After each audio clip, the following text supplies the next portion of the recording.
Sveiki! Jūs žiūrite Vaikų kanalą. Kadangi jums labai patiko mano vaizdelis, kuriame išpakavau filmo Kaip prisijaukinti slibiną kiaušinį, nusprendžiau padaryti dar vieną. Tam, kas nematė, pakartosiu, kad kiaušinis ypatingas tuo, jog jį reikia įmesti į vandenį. Tuomet kiautas ištirpsta ir lieka viena iš 4 slibinų figūrėlių. Vėtra, bedantis, mėsiukė arba barfas ir belkšas.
Ir kaip manot, kas guli dugne?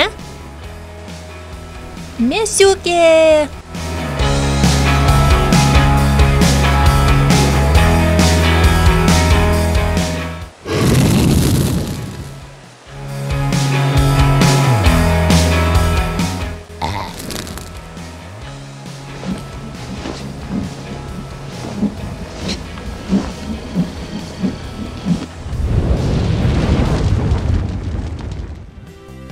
Šiandien tiek. Ačiū, kad žiūrėjote. Jei patiko, spauskite like ir apačioje parašykite, ar žiūrite serialą Slibinų dresuotojai.